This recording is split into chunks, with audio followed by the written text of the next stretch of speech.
भाव से। ये जो कथाएं हैं ये हमारे जीवन के परिवर्तन का अवसर है। इन कथाओं के माध्यम से हम अपने अंतःकरण में एक चरित्र निर्माण करते हैं, अनजाने में करते हैं। हाँ ठीक है, क्योंकि श्रवण हमारा कल्प है। एक बात तो ये हम सब लोग इस बात को मानेंगे कि संसार की चर्चा हम अधिक सुनते हैं, भगवत चर्चा कम सुनी जाती है। परंतु ये जो रामचरित्र की जो चर्चा है, ये जो रामचरितमानस है, ये अपने आप में इतना अधिक बलशाली है, इतना अधिक तेजस्वी ये रामचरित्र है कि सुनकर के अनजाने में हमारे मानस में, क्योंकि इसका नाम रामचरितमानस है, हमारे मानस में एक चरित्र निर्माण होता है। जब हम श्री भरत जी महाराज का प्रेम देखते हैं तो अनजाने में प्रेम का एक तत्व प्रकट होता है। कौशल्या माता इत्यादि माताओं के जब कथा सुनते हैं तो त्याग का एक दर्शन हम लोग करते हैं। रामचरितमानस में श्री भरत जी महाराज का हम उज्ज्वल चरित्र जब हम श्रवण करते हैं, पढ़ते हैं, सुनते हैं तो भ्रातृ प्रेम, सेवक का उच्च आदर्श, इसकी स्थापना होती है। सुग्रीव इत्यादि चरित्र हम देखते हैं, भगवान श्री राम सुग्रीव मैत्री देखते हैं तो भगवान की शरणागत वत्सलता, भगवान का प्रेम हम सबके प्रति, इसका दर्शन करते हैं। किष्किंधा भगवान का हृदय। रामचरितमानस में भी देखते हैं कि राम ब्रह्म परमार्थ रूपा, अविगत अलग अनादि अनुपा। भगवान साक्षात ब्रह्म है, भगवती भास्वती जगत जननी जानकी, वो ब्रह्म विद्या है, ब्रह्म की शक्ति है, पराविद्या है।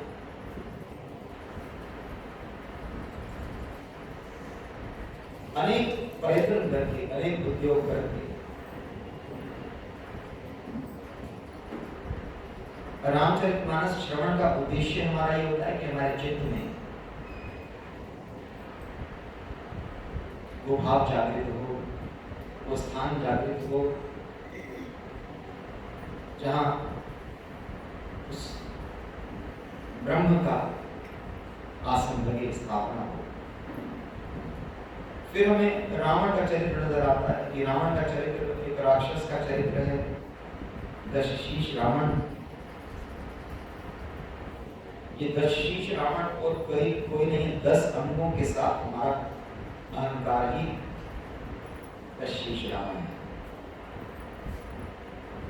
अहंकार दशमौली छंद है, कवितावली इत्यादि, गीतावली इत्यादि।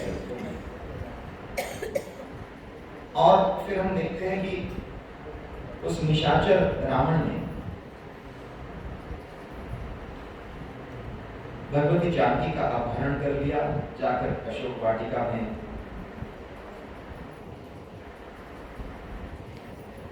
भगवती का वहां निवास हुआ। और भगवान जो हैं वो सुग्रीव इत्यादि वानरों की मदद लेकर श्री हनुमान जी के साथ भगवती जानकी का अनुसंधान करने के लिए चले। ये जो भगवती जानकी का अनुसंधान है, ये भगवती जानकी का अनुसंधान उसी भक्ति का अनुसंधान है।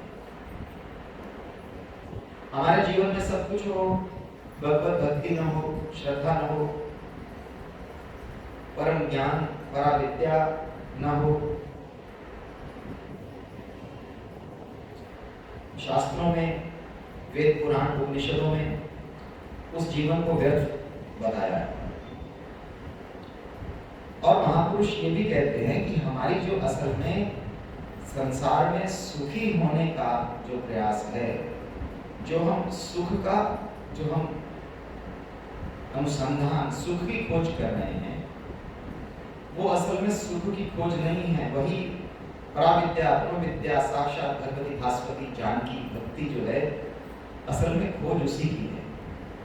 सच्चित आनंद के ही उस स्वरूप को हम लोग खोजना चाह रहे हैं, ढूंढ रहे हैं उसे। हम संसार की वस्तुओं में आनंदित होना चाहते हैं, सब लोग आनंद प्राप्त करना चाहते हैं, पर क्योंकि संसार की वस्तुएं अनित्य हैं, इसीलिए सुख के बदले दुख प्राप्त होता है।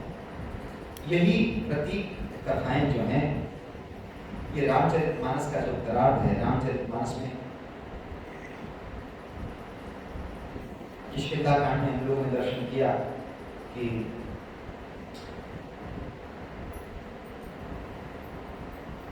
समुद्र तट पर भगवान श्री राम लक्ष्मण आ गए। उस पार लंका है, इधर समुद्र के इस तट पर वानर इत्यादि सब बैठे हैं और उद्देश्य है भगवती जानकी की खोज। और वानराणाम भीषम, श्री हनुमान जी महाराज हम सब जीव रूप का प्रतिनिधित्व कर रहे हैं। अब हर कोई अपने बल का बखान कर रहा है। इतना समझ आ गया कि समुद्र के पार भगवती जानकी है, लंका में स्थित अशोक वाटिका, 3 त्रिकूट पर्वत पर 3 शिखर, 3 कूट, सत्व, रज और तम के, मन, वचन और कर्म के, ये 3 कूट की लंका है। ये जो हमारा शरीर है, और शरीर केवल शरीर नहीं, देहाभिमान, थोड़ा बहुत अभिमान तो हमेशा हर किसी के साथ रहता ही, चलता ही। और संसार में हम लोग देखते हैं अभिमान का कुपित रूप। हम सोचते हैं कि रावण कोई अलग 10 सिर वाला रावण होगा।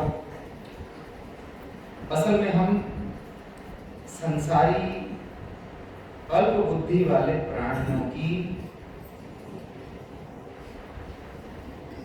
कुंठित बुद्धि को देखकर वेदव्यास जी महाराज ने जो वेद का तत्व है, उपनिषद का तत्व है, ब्रह्म साक्षात्कार का जो उपनिषद का तत्व है, उस तत्व को इन पुराण की कथाओं के माध्यम से प्रस्तुत किया है। भगवान वेद चाहते हैं कि हमें हमारा सही लक्ष्य पता चले। भगवती जानकी की खोज असल में उस परम शांति, उस ब्रह्म अवस्था, ब्रह्म ज्ञान की खोज है, जो समुद्र से घिरी हुई 3 शिखरों पर बसी हुई लंका, जिसका अधिपति रावण है। देखिए ये कुछ सीढ़ियां हैं, और इसको हम अगर गंभीरता से थोड़ा सा ग्रहण कर लेंगे तो अब तुरंत मनुष्य जीवन का जो उद्देश्य है, सुंदर बनना, सायकाल प्रातःकाल मनुष्य जो है वो सुंदर दिखना चाहता है। रामचरितमानस कहती है कि आप आज के समय में सारा उद्योग कर रहे हैं सुंदर दिखने का, है कि नहीं?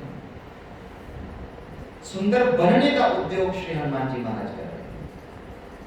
अब देखिए, ये सुंदरकांड में एक बात सिखाता है, आपको सुंदर दिखना है कि सुंदर बनना है? लोग बात कहते हैं, राम को मानते हो कि राम की मानते हो, कृष्ण को मानते हो कि कृष्ण की मानते हो? सुंदर दिखना है कि सुंदर बनना है? अनेक चरित्र हैं, ग्रंथ में पीछे नहीं जाना चाहिए, पर किसी विशेष उदाहरण को किसी उदाहरण से अपने जीवन में कुछ अगर शिक्षा लेनी हो। शूर्पणखा सुंदर दिखना चाहती है, भगवती भास्वती सुंदर है, तो तपस्वी वेश में, तापसी वेश में रावण ले गया, दशशीष रावण, दशग्रीव रावण, काम, क्रोध, लोभ, मोह, बद, मात्सर्य इत्यादि 10 हैं। ये 3 भाई हैं, ये अभिमान के 3 रूप हैं। दंभ, दर्प, अभिमान। लोग कहते हैं, हम जैसे लोग कहते हैं महाराज हम तो आपके सेवक हैं, है ना, हम तो आपके सेवक हैं, कहते हैं ना लोग ऐसे। लोग कहते हैं हम तो नगर के सेवक हैं, हम नगर सेवक हैं, हम तो सेवक हैं। उन सेवक को कहो कि 10 मिनट नीचे बैठो, हम पूछेंगे नहीं, तो सेवक का सेवक बना आ जाएगा कि नहीं? ये छोटा अभिमान है, दंभ है। उसके बाद दर्प है। तो ये 3 अभिमान है, दंभ, दर्प और अभिमान। ये 3 भाई है, राक्षस है, असुर है। असुर का मतलब अरे वो जीवन किस काम का जिसमें केवल हम अपने प्राणों का पोषण, अपने शरीर का रक्षण, अपने ही परिवार का संभाषण है, अपने ही परिवार का रक्षण, अपने ही शरीर, बस खाना पीना और सोना, इसे कहते हैं असुर। तो एक बात तो ये पक्की है कि रावण, जो 10 सिर वाला रावण है, वो हमारे ही अहंकार के 10 रूप लेकर के रावण है। और ये जो हमारा देहाभिमान है, ये लंका है। और ये जो समुद्र की जो रेखा है, मंदोदरी ने बहुत अच्छी बात कही, ये समुद्र की जो रेखा है, ये समुद्र असल में भवसागर है। अपार संसार समुद्र मध्य, आदि गुरु भगवान शंकर, आचार्य शंकर कहते हैं। अब श्री हनुमत आदि संहिता जितने भी सब वानर हैं, ये सब समुद्र के तट पर बैठे हैं। इतना तो पता चल रहा कि कोई शांति है, कोई शांति की अवस्था है, कोई ब्रह्मानंद होता है, कोई ब्रह्म सुख होता है, इतना तो पता चल गया। भाई एक बात बताइए, आईआईटी का पेपर देने के लिए जिस परीक्षा में जो विद्यार्थी बैठे हैं, इसका मतलब ये है कि वो 70% से ऊपर वाले बैठे हैं कि नहीं, कि इसमें भी कोई शर्त है?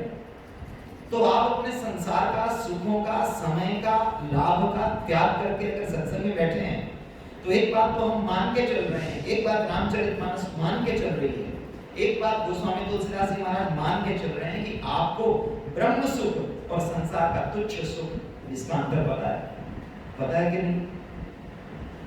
इतना तो पता है तभी आप लोग बैठे हैं कि नहीं? पर वो है कहाँ ब्रह्म सुख? वो ब्रह्म सुख कहाँ है? आपका हमारा मिला करके भाई, एक दो फुट ऊपर बिठाकर, एक आधी चौके लगाकर, किसी को ऊपर उठाकर, ऐसा ना समझें कि व्यक्ति कोई हो गया। आप और हम लोग इतना जानते हैं कि मनुष्य जीवन का लक्ष्य जो है वो सच्चित आनंद है, ब्रह्मांड में बोध है, पराभक्ति है। ये सभी सीता के रूप हैं और यही श्री सीता जी के सभी रूप सिद्ध किए गए हैं रामचरितमानस में। ब्रह्म सुख, ब्रह्म विद्या, पराविद्या, आदि शक्ति, सच्चित आनंद की जो तत्व है, परम शांति की अवस्था, निर्विकल्प समाधि। अरे जिस निर्विकल्प समाधि को हम लोग उपनिषदों में पढ़ते हैं, वही सीता है।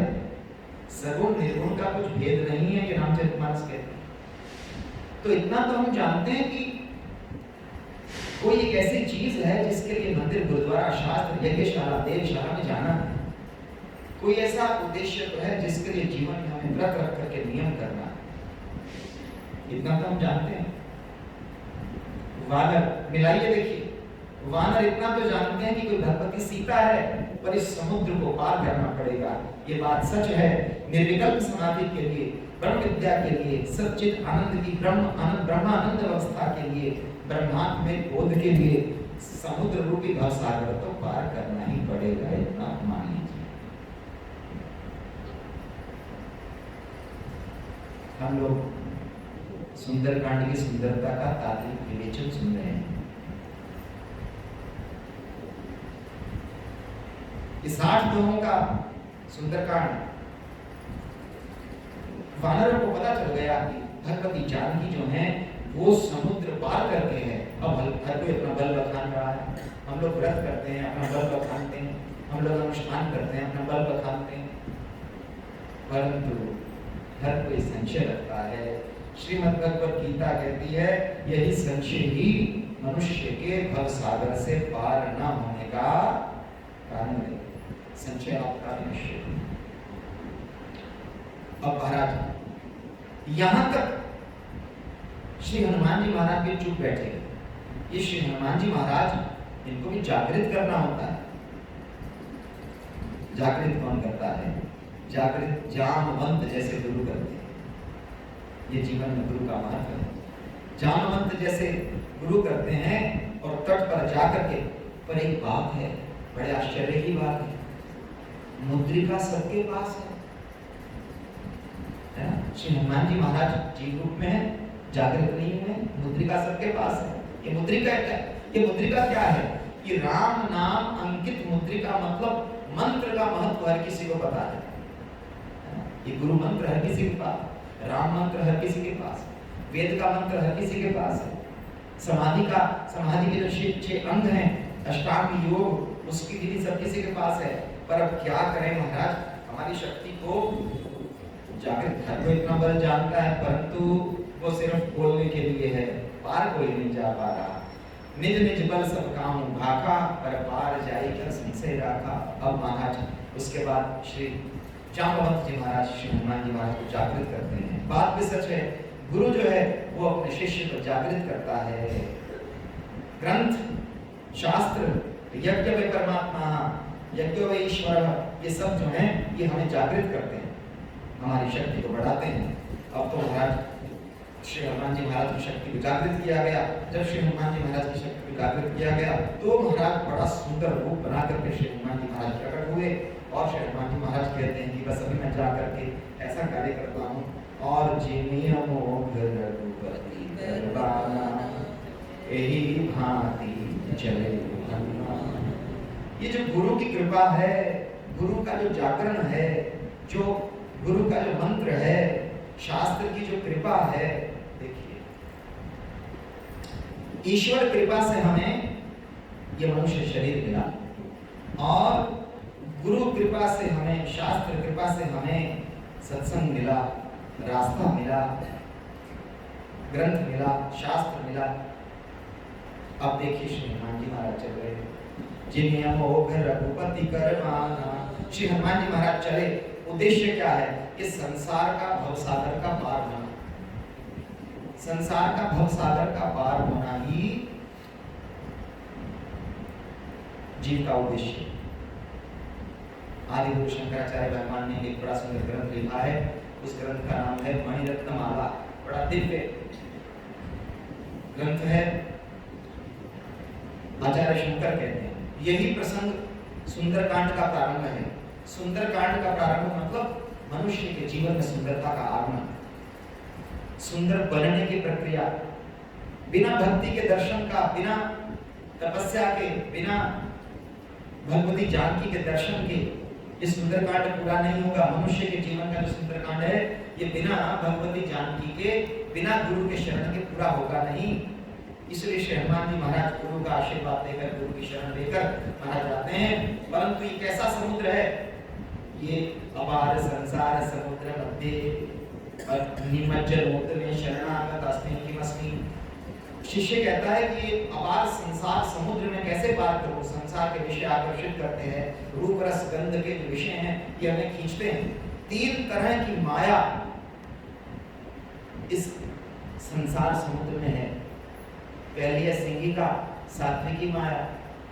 हनुमान जी महाराज चले तो एक देवताओं ने एक राक्षसी भेजी। सुंदरकांड लगभग आप लोगों को बात, सुरसा नाम इनके माता, इस सुरसा को भेजा गया। ये है तो देव माता।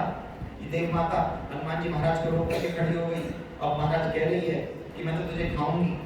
श्री हनुमान जी महाराज ने कहा खाओ। फिर पहले प्रार्थना की, और जान दे भाई, प्रार्थना की महाराज। और प्रार्थना की तो ये देव माता जो है सुरसा, इसने तो परीक्षा के लिए आई थी, इसने तो मैं खाऊंगी।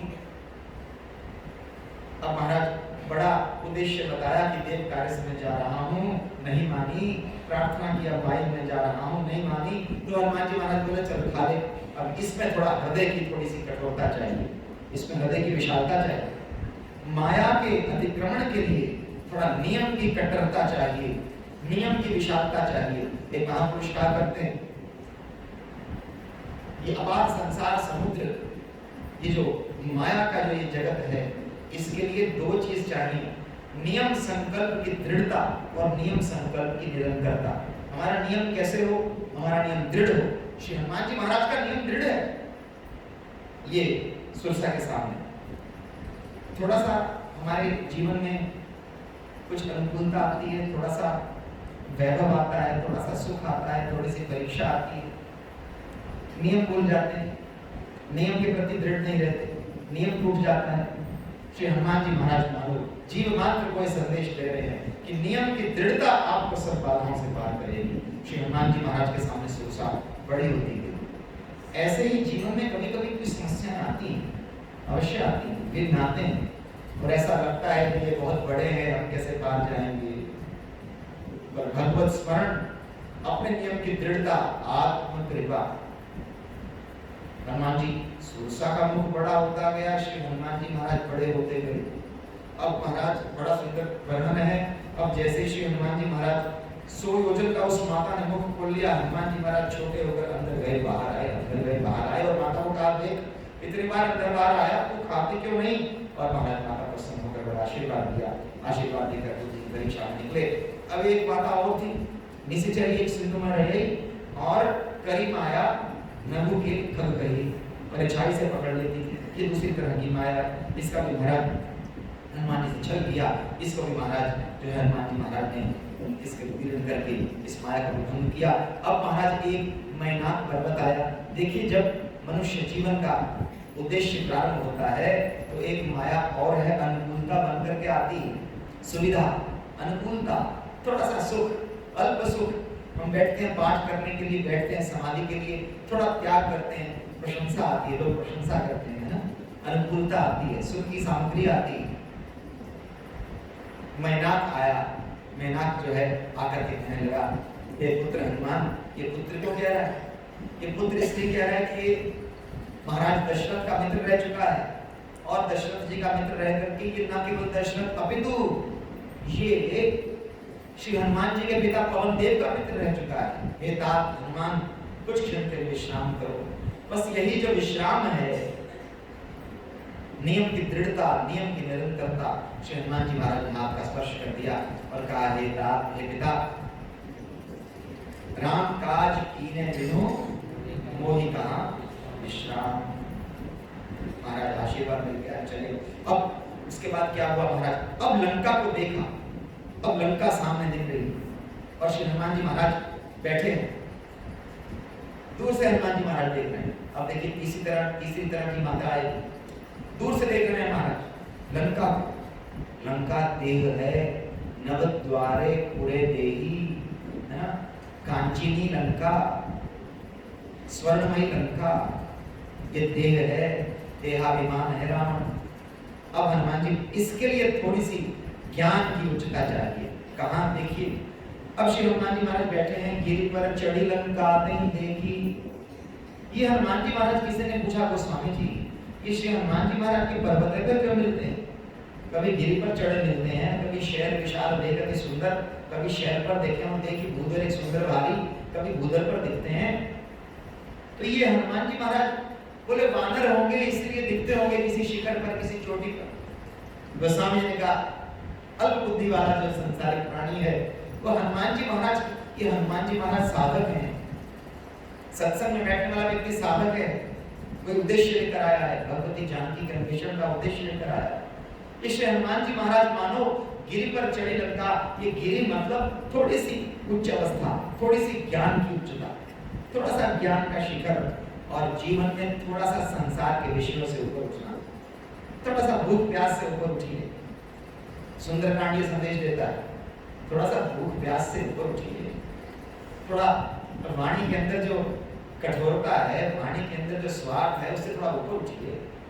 गिरि पर चढ़ी का मतलब थोड़ा, और एक और गंभीर बात, थोड़ा विषयों के आकर्षण से थोड़ा ऊपर उठिए, तटस्थ होइए। ये गिरि पर चढ़ने का मतलब थोड़ा सा तटस्थ, ज्ञान की थोड़ी उच्चता। गिरि पर चढ़ी और तब लंका को देखिए। देखिए महाराज, हम जैसे संसार के विषयों के लोग पुरुष भी जग में हैं, और ज्ञानी भी, तपस्वी भी, साधक भी संसार में रहता है। लंका को बाकी सब वानर भी देख रहे हैं, लंका को श्री हनुमान जी महाराज भी देख रहे हैं। अंतर क्या है कि श्री हनुमान जी महाराज गिरि पर चढ़कर देख रहे हैं, ज्ञान की थोड़ी उच्च अवस्था में देख रहे हैं, थोड़ी साधना की उच्च अवस्था में देख रहे हैं। ये देखना उपलक्षण है। देखने का मतलब खाना पीना उठना बैठना सोना, संसार की जितनी क्रियाएं हैं वो विषयों में आसक्त होकर नहीं, थोड़ा तटस्थ होकर।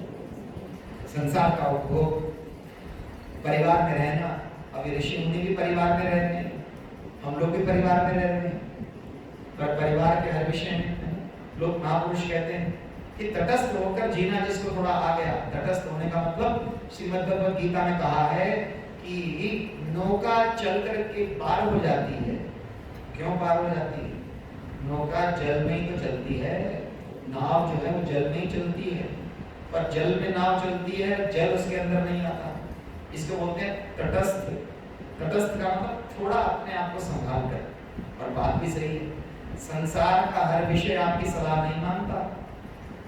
बड़ा क्षमा चाह के कहना चाह रहा हूं आपसे मांग करके, हर कोई आपकी सलाह नहीं चाहता, हर कोई आपका हस्तक्षेप नहीं चाहता। बस संसार के विषयों में हमारा ही हस्तक्षेप है। कभी कभी परिवार में देखा जाता है ना, बच्चे कहते हैं, लोग कहते हैं, महाराज जब देखो हर चीज में सलाह, जब देखो हर की चीज में।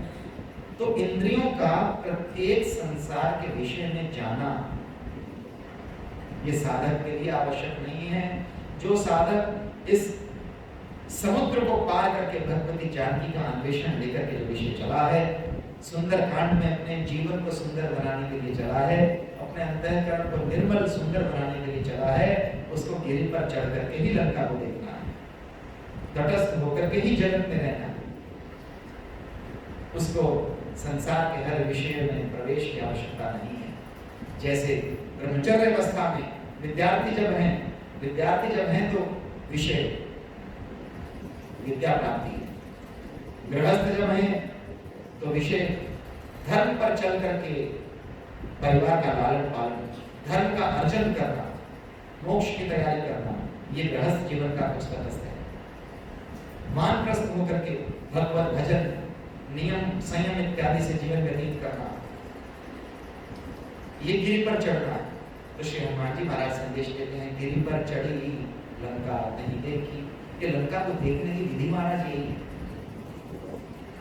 थोड़ा सा ज्ञान का बल, थोड़ा सा ऊपर उठ करके संसार के विषयों से। लोग कहते हैं महाराज, महापुरुष कहते हैं कि जांबवान जी महाराज जो हैं बूढ़े जांबवान हैं, बूढ़े जांबवान हैं। विद्यार्थी जीवन में विद्या का लक्ष्य, गृहस्थ जीवन में धर्म के अर्जन का लक्ष्य, और उसके बाद विद्वाश्रम, वानप्रस्थ आश्रम और संन्यास आश्रम। बैठ करके सबको सलाह देने का नहीं, बैठ करके परिवार में सबकी बात में टांग अड़ाने का नहीं। लोग कहते हैं कि अरे महाराज क्या हो गया, वृद्ध होकर क्या काम करें? बोले वृद्ध होकर एक ही काम करो, सबका हालचाल पूछो, कौन क्या कर रहा है, कौन कैसे कर रहा है, कौन कहाँ गया, कौन कहाँ आया। अरे महाराज, ये भजन का लक्ष्य लेकर के अवसर मिला है। ये मनुष्य जीवन जो है, इस सुंदर कांड का प्रसंग आना मतलब जीवन को भक्ति देवी के दर्शन से सुंदर करने का अवसर है। संसार के विषयों में ऐसे महापुरुष कहते हैं, जांबवान जी महाराज सबसे बूढ़े हैं, सबसे ज्ञानी हैं और सबसे तटस्थ हैं। श्री हनुमान जी महाराज को देख के दर्शन करें। राक्षस भी कहते हैं, शुक सारण आएंगे अभी तो रावण के दूत, उनसे रावण कहेगा देखो वो जो बंदर जो लंका जला गया वो क्या कर रहा है? बोले महाराज वो शांति से बैठ करके भगवान का नाम ले रहा है। किसी ने कहा परिवार के वृद्धों का, एक बार एक कथा चल रही थी रामचरितमानस की। तो रामचरितमानस की कथा जो थे वो वक्ता वो बोल रहे थे, वो कह रहे थे कि देखो वृद्धों को जांबवान जैसा होना चाहिए। बोले कैसे महाराज? बोले वृद्धों को भगवान का भजन करना चाहिए, अपना लक्ष्य रखना चाहिए, परिवार की हर बातों में ज्यादा टोका टाकी, ज्यादा पूछा-पाछी नहीं करनी चाहिए। अब ये कह तो दिया, अब कहने के बाद महाराज 2-3 दिन हुए, उसके बाद उनके शिष्य आए, बोले महाराज आपने क्या कह दिया, हमारे तो पोते, हमारे तो बच्चे कहते हैं कि देखो कथा तुमने नहीं सुनी। क्या कथा सुनी? बोले वहां तो कहा गया था कि वृद्धावस्था में बैठो महाराज, बैठ करके जो है भगवान का भजन करो और ज्यादा टोका टाकी, ज्यादा शिक्षा और ज्यादा ये मत करो। तो बोले जब जांबवान जी महाराज जैसे बूढ़ों के लिए शिक्षा दी गई थी, तो तुम जैसे लड़कों को भी शिक्षा दी गई कि तुम भी हनुमान अंगद जैसे लड़के बनो। अब तुमने हनुमान अंगद तो बनते नहीं हो जांबवान का। तो सबसे पहला उद्देश्य है कि किसी तरह संसार के विषयों से हम बचें। अनर्गल बोलने से बचें, अनर्गल देखने से बचें, अनावश्यक सुनने से बचें। संसार का सारा प्रसंग हम सुने, संसार का सारा कुछ हम देखें। श्री हनुमान जी महाराज का एक उद्देश्य है जाकर के भगवती जानकी का दर्शन, और ये जो आकर्षित करने वाला नगर है, कहीं न जाए यदि दुर्ग विषय की, ये महाराज देह का नगर तो ऐसा है, अभिमान का तो नगर ऐसा है। श्री हनुमान जी महाराज ने आगे 3 छंद में इसकी वर्णन किया है, देह का नगर कैसा है, और इसके पुर रखवारे हैं। पुर रखवारे देखी बहु कभी मन कीन विचार। और एक बात तो पक्की है, मनुष्य के जीवन में शांति आ नहीं सकती जब तक वो विचार का आश्रय न ले। कितनी भी सुंदर बुद्धि आपकी क्यों ना हो, कितना भी अच्छा प्रयास क्यों ना आपका हो, विचार तो खुद करना ही पड़ेगा। क्या हम कर रहे हैं, वो हम किस बात का उद्देश्य लेकर आए थे, क्या कर रहे हैं। कोई भी कार्य करने से पहले जिसमें विचार नहीं होता, वो कार्य वेद शास्त्र उपनिषद द्वारा प्रशंसित नहीं है। बिन विचारे जो करे सो पाछे पछताए। श्री हनुमान जी महाराज ये विचार की नहीं माने। शंकराचार्य जी महाराज से शिष्य ने पूछा, को दीर्घ रोगो भवरोग एवं। इस संसार का रोग ही दीर्घ रोग है। हम लोग कहते हैं हम स्वस्थ हैं, अरे स्वस्थ हैं, किसी की उन्नति को देखकर जलन होती है, हम स्वस्थ नहीं है, ईर्ष्या का रोग है। थोड़ा सा कोई वस्तु प्राप्त हो जाए, हम मद में आ जाते हैं, मोह में आ जाते हैं, ये रोग है, स्वस्थ नहीं है। तो को दीर्घ रोगो भवरेग साधः, तो महाराज इस दीर्घ रोग की औषधि तो होगी।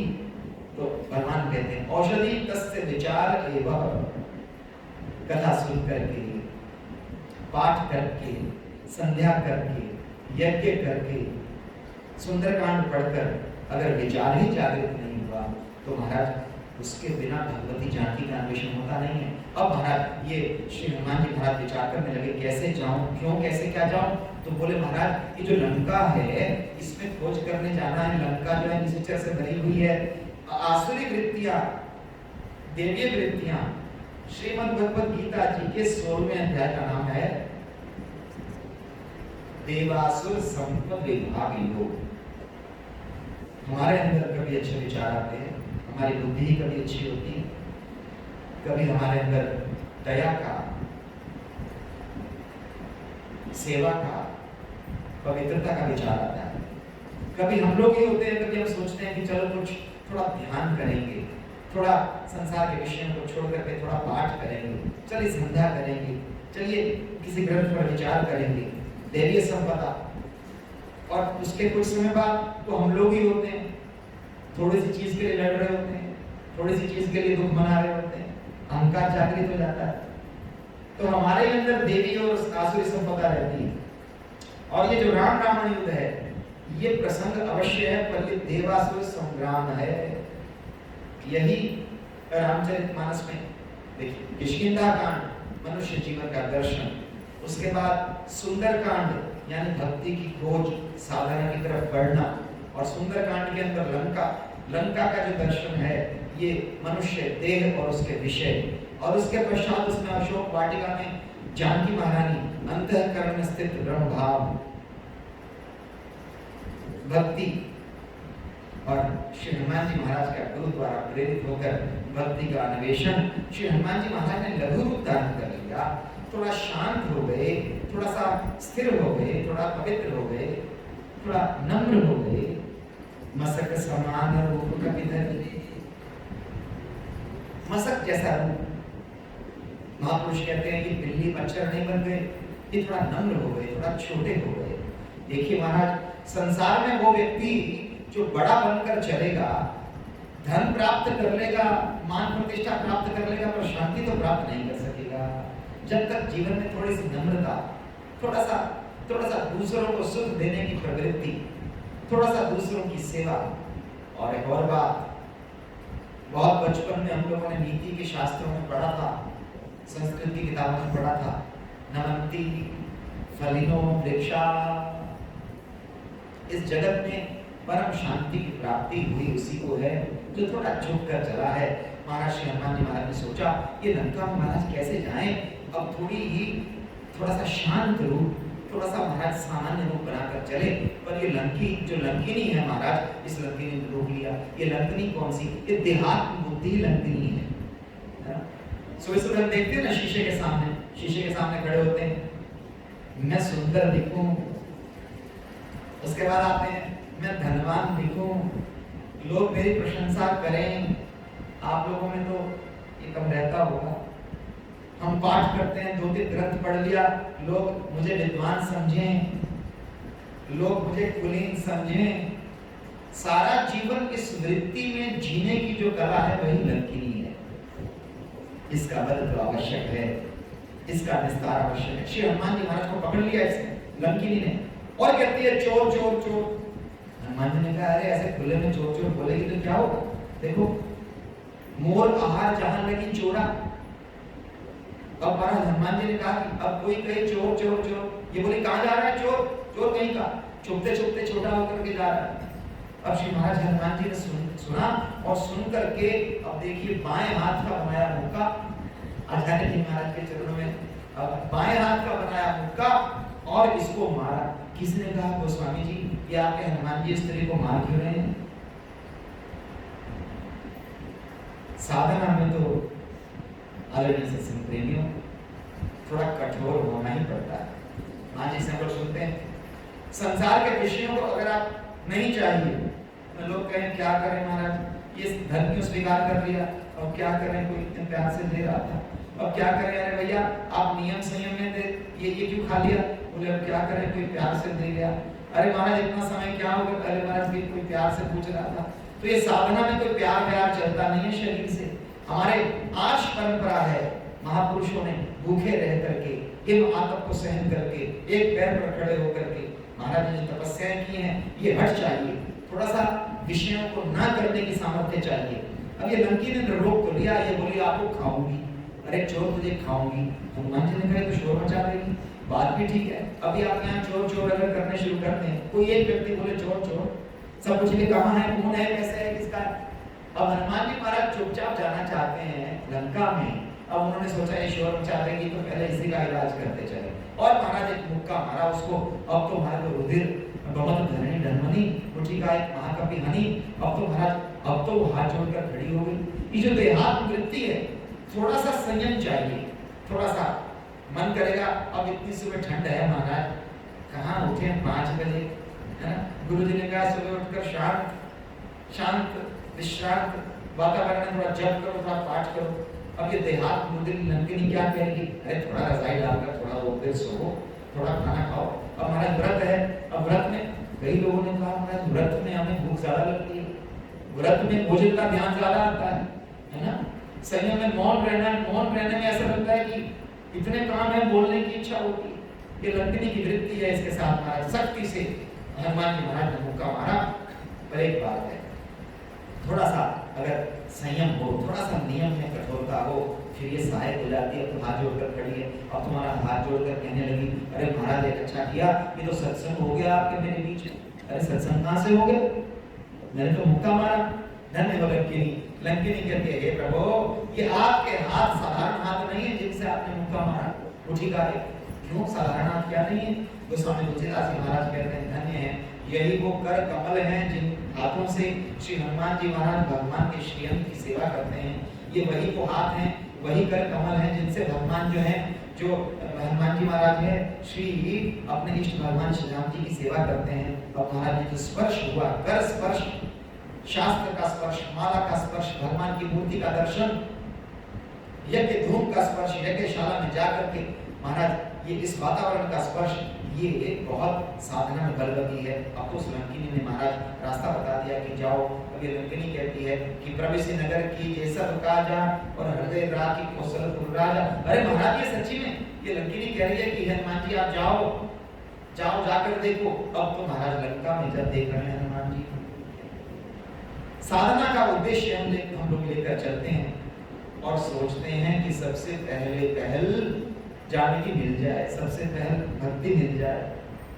योग शास्त्र में लिखा है, समाधि की प्रक्रिया में लिखा है, आप एकांत में प्राण अपान का संयम करके, नेत्रों को स्थिर करके और महाराज सिद्धासन में बैठ करके जब अपने मन की वृत्ति को एकाग्र करने का प्रयत्न करते हैं तो सबसे पहले पाप, सबसे पहले संसार के विषय, सबसे पहले चंचलता, सबसे पहले ये दृश्य सामने आते हैं, ये मनोवृत्तियां सामने आती हैं। समुद्र मंथन जब हुआ, ये समुद्र मंथन इस जगत के विषयों को पार करना है। समुद्र मंथन जब हुआ तो पहले अमृत निकल आया होगा। समुद्र मंथन जब हुआ तो सबसे पहले आपको लक्ष्य, साधना के लिए हम चल रहे हैं तो सबसे पहले लक्ष्य आ गया होगा। अरे महाराज, समुद्र मंथन जब हुआ तो पहले विष निकला। समाधि के लिए साधक बैठता है, सबसे पहले संसार की वृत्तियां ही बाहर आती हैं। गुरुदेव कहते हैं बैठे रहो, आंख नाक मत खोलो, साधना मत छोड़ो, इस संसारिक। श्री हनुमान जी, आप लोगों को वाल्मीकि रामायण कभी भगवान अवसर दे तो वाल्मीकि रामायण के सुंदरकांड का आप लोग अगर पाठ करें, देखें, श्री हनुमान जी महाराज निराश हो गए भगवती। और यहाँ भी लिखा है साथ साथ 4 चौपाइयों में महाराज लिखा है कि हनुमान जी महाराज ने इतना ढूंढा और वाल्मीकि रामायण में तो इतना प्रसंग लिखा है, हनुमान जी महाराज ने बहुत लिखा, निराश हो गए, यहाँ भी लिखा है। और मंदिर बहुना दीख बैठे ही, बस ये निराशा जब आती है और उसमें गुरु का स्मरण, उसमें भगवत कृपा। अब महाराज रामायुध अंकित रह गया। अब रामायुध की विशेषता हम लोग देख ही आए हैं। एक बार तो हनुमान जी को लगा कि कहीं ये रावण धोखा तो नहीं दे रहा। नव तुलसी का परिवर्तन, महापुरुष कहते हैं कि घर में तुलसी का दर्शन है, प्रवेश करते ही तुलसी का दर्शन श्री हनुमान जी महाराज को बड़ा प्रिय है। अब तो विभीषण जी राम राम कह करके जागे। ये सतोगुणी अहंकार है। सबसे पहले मैं सेवक हूँ, मैं साधक हूँ, मैं ब्रह्मचारी हूँ, मैं गुरु दीक्षित हूँ, यही दर्शन होता है, ये सहायक है। अब तो महाराज उनको साधु जान करके श्री हनुमान जी महाराज ने उनको सब प्रसंग सुनाया। धन्य हो श्री रघुनंदन। महापुरुष कहते हैं कि साधक के जीवन में भगवान की कृपा आती है कि भगवान ने कृपा करके विभीषण को जगाया और भेजा। विभीषण उस समय जा करके भगवान उठे, श्री विभीषण जी महाराज उठे तो उन्होंने राम नाम का उच्चारण किया। हनुमान जी महाराज ने कहा इनसे तो जरूर भेंट करूंगा, सहायक कहेंगे। और तब हनुमंत कही सब राम कथा, श्री हनुमान जी महाराज ने राम कथा सुनाई। ये कौन सी राम कथा है? आप लोगों को प्रसंग याद आया होगा जब किष्किंधा की वाटिका में से सब चलने लगे, जब सुग्रीव के राज्य में सब चलने लगे तो श्री हनुमान जी महाराज को सबसे अंत में श्री रघुनंदन राघव ने विदा किया, कान में कुछ कह करके। महापुरुष कहते हैं कि कान में भगवान ने कहा भगवती जानकी को मेरा संदेश देना। और महापुरुष कहते हैं, वाल्मीकि रामायण में वर्णन है, महापुरुष कहते हैं श्री हनुमान जी महाराज को श्री राम ने कहा कि एक मेरा भक्त है वहां विभीषण, उसको मेरी स्मृति कराना। अब तो ये राम कथा सुनाई, मतलब भगवान के श्रीमुख से विभीषण को उनका नाम सुनाया कि परमात्मा आपको याद करते हैं। और बात भी ठीक है, उपनिषद का मंत्र है त्वा सुपर्णा सुयजा सखाया और समानम वृक्षम परिसत्वजाते।